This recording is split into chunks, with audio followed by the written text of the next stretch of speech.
நடந்த விஷயத்தை கேட்ட தமிழ் பயங்கரமாக அழுகிறாங்க. ஐயோ, ஆக்சிடெண்ட்டா, என் குழந்தை நல்லா இருக்கா, என்ன இருக்கு, எப்படி இருக்குன்னு அழுகிறத பார்த்துட்டு அவங்க வீட்டில் இருக்கிற ஆளுங்கள்லாம், என்ன தமிழ், என்னாச்சு என்னாச்சு, ஆக்சிடெண்ட்டா, என்ன சொல்கிற அப்படின்னு சொல்லி எல்லாருமே பதறி போய் கேட்குறாங்க.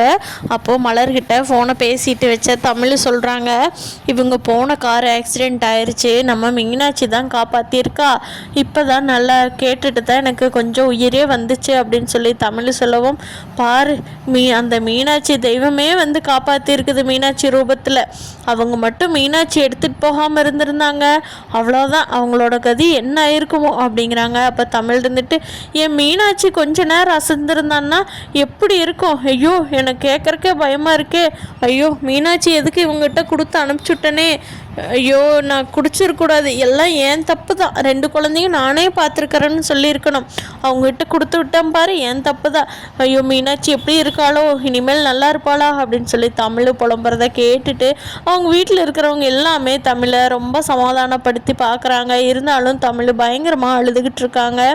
அப்போது காரில் அந்த ஆக்சிடெண்ட் எல்லாம் முடிச்சுட்டு காரில் சென்னை கிளம்புறப்போ நம்ம மீனாட்சி அழுகியை நிறுத்தவே இல்லை, பயங்கரமாக கத்துன்னு கத்திட்டே வர்றாங்க.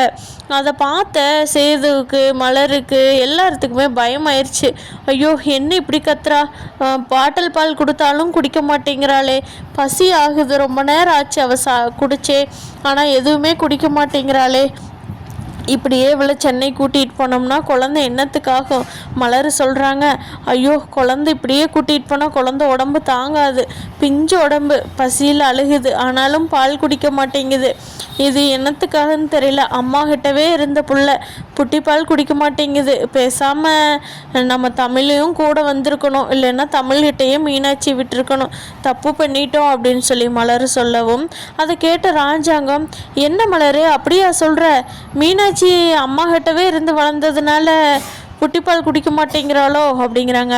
ஆமாம், அம்மா கிட்டவே இருந்த பிள்ளைய திடீர்னு நீங்கள் இப்படி மாற்றி கூட்டிகிட்டு வந்தால் அந்த பிள்ளைக்கு தெரியுமா, அதுவும் இத்தனை அழுப்பில் அடித்து பிடிச்சி கூட்டிகிட்டு போகும்போது அந்த பிள்ளை சும்மாவே அழுகும், இதில் அம்மா இல்லாமல் கூட்டிகிட்டு வந்தால் அந்த பிள்ளை என்ன பண்ணும் அப்படின்னு மலர் சொல்லவும், ஐஸ்வர்யா குழந்தை பசிச்சா புட்டிப்பால் குடிக்கும் தானே, வேறு ஏதாவது பண்ணுதோ, ஹாஸ்பிட்டல் வேணால் போய் பார்ப்போமா அப்படிங்கிறாங்க.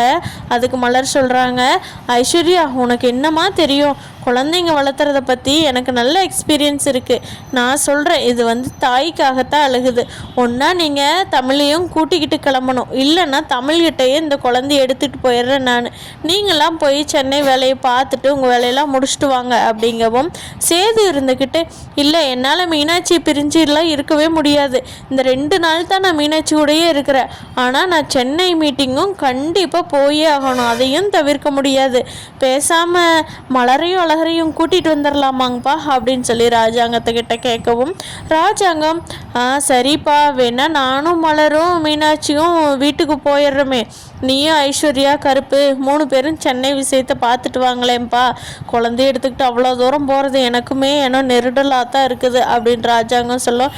இல்லைப்பா, என்னால் கண்டிப்பாக மீனாட்சி பிரிஞ்சு இருக்க முடியாது, என் உயிரை காப்பாற்றின தெய்வம் அது, ஆல்ரெடி எனக்கு அம்மா தான் மீனாட்சின்னு நான் நினச்சிட்ருக்கிறேன், அது இல்லாமல் இன்னைக்கு உயிரை காப்பாற்றின தெய்வமே மீனாட்சி தான், அப்படி இருக்கும்போது நான் மீனாட்சி விட்டு பிரிஞ்சிருக்க சொல்கிறீங்களே, என்னால் கண்டிப்பாக முடியாது, வேணா தமிழையும் அழகரையும் கூட்டிகிட்டு வந்துடுவோம், 2 குழந்தைங்க கூடவும் நான் ஒன்றா இருந்துக்கிறேனே அப்படின்னு சேது ரொம்ப ஆசைப்படுறதா பார்த்துட்டு, சரி வண்டியை ரிட்டன் விடுங்க, போய் தமிழில் கிளம்பி இருக்க சொல்லி அழகரையும் தமிழையும் கூட்டிகிட்டு வந்துடலாம் அப்படின்னு சொல்கிறாங்க.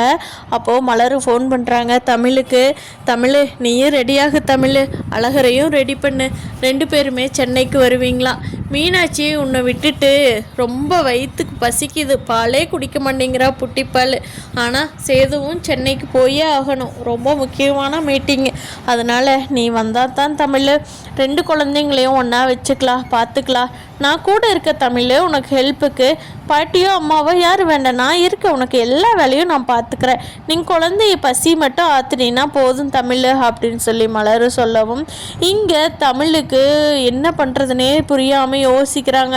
அக்கா நான் உங்களையே ட்ராவல் பண்ண வேண்டான்னு சொல்கிற குழந்தைய எடுத்துக்கிட்டு நீங்கள் என்னை கூப்பிட்றது இல்லாமல் அழகரும் மீனாட்சி 2 பேருமே வேணும்னா இது என்னங்கக்கா அப்படிங்கிறாங்க. தமிழ் நான் சொல்கிறேனேன்னு தப்பாக எடுத்துக்காத, நீயும் 2 குழந்தைங்க கூட ஒன்றா இருந்த மாதிரி ஆச்சில்ல தமிழ்.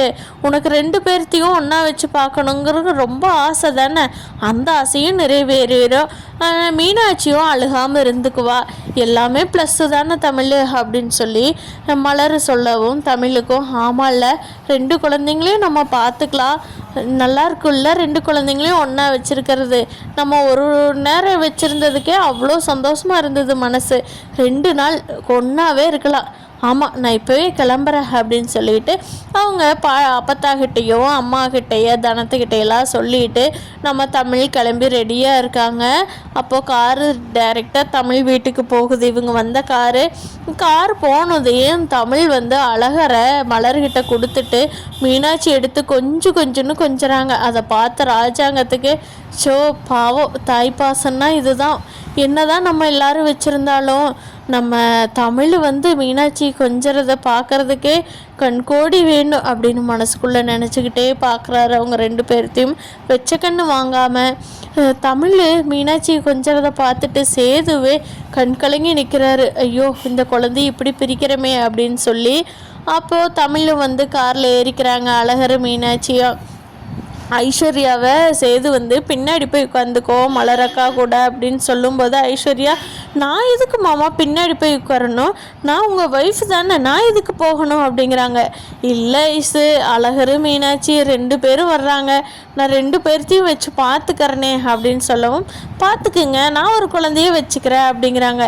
இல்லை ஐஸ்வர்யா, அழகரையும் மீனாட்சியும் பக்கத்தில் பார்த்துக்கிறேன், அவங்களுக்கும் பசி ஆகும். அப்போது இங்கே தமிழுக்கு வந்திருந்தான்னா தானே 2 பேர்த்தையும் பார்த்துக்கிறதுக்கு கரெக்டாக இருக்கும் அப்படின்னு சொல்லவும் ஐஸ்வர்யாவுக்கு பயங்கரமாக கோவம் வந்துடுது. நான் உங்கள் பொண்டாட்டியா, இல்லை அந்த எல்லா விஷயமே முடிஞ்சு போனால் அவள் பொண்டாட்டியா, என்னவாம்மா நினச்சிட்டீங்க, என்ன போய் பின்னாடி உட்கார சொல்கிறீங்க அப்படின்னு சொல்லவும் ஐயோ வேண்டாம்மா, சண்டை கட்டாத, சரி தமிழே பின்னாடி உட்காந்துக்கிட்டோம், நான் குழந்தைய வச்சுக்கிறேன், அதுக்கப்புறம் சௌகரியம் பத்தலைன்னா அப்புறம் பார்த்துக்கலாம் அப்படின்னு சொல்லிட்டு ஐஸ்வர்யா பக்கத்துலேயே சேது உட்காந்துக்கிறாரு. மலர் பக்கத்துலேயே தமிழை உட்கார வச்சுக்கிறாங்க. குழந்தை வந்து இங்கே மாற்றி தமிழ்கிட்ட மாற்றி சேதுகிட்ட மாற்றி தமிழ் சீட் மாறி குடிக்கிறதுல ரொம்ப சிரமமாயிருது. சேதுவே கார் நிறுத்த சொல்லி மலரை முன்னாடி வர சொல்லிட்டு சேது போய் பின்னாடி உட்காந்துக்கிறாரு. ஐஸ்வர்யா போக சொன்னா தானே சிரமம் அப்படின்னு சொல்லிட்டு சேதுவே பின்னாடி போய் உட்காந்துக்கிறாரு. இதை பார்த்த மலர், ஐயோ 2 பேரும் இப்படியோ ஒத்துமையாக இருந்தீங்கன்னா எவ்வளோ அழகாக இருக்கும், கையில் ஒரு பொண்ணு, ஆசைக்கு ஒரு பொண்ணு, ஆஸ்திக்கு ஒரு ஆண், பார்க்குறக்கே அவ்வளோ ஜம்முன்னு இருக்குது. இப்படி இருக்கும்போது சேது தப்பு பண்ணிட்டாரு சேது ஐயா அப்படின்னு சொல்லி மலருமே கருப்புமே நினச்சிட்டு வர்றாங்க 2 பேரும் ஒரே மாதிரியே. ஆனால் ராஜாங்கத்துக்கும் 2 குழந்தைங்களும் ஒன்றா பார்க்குறக்கு ஐயோ என் குடும்பமே நிறைஞ்ச மாதிரி இருக்குது, என் வயிறே குழுன்னு இருக்குது அப்படின்னு சொல்லி நினைக்கிறாரு. இதெல்லாம் தான் சின்ன மருமகளில் அடுத்த எபிசோடில் நடக்க போகுதுன்னு நான் நினைக்கிறேன். ஃப்ரெண்ட்ஸ், நீங்கள் என்ன நினைக்கிறீங்கன்னு கீழே கமெண்ட் பண்ணுங்கள். தேங்க்யூ.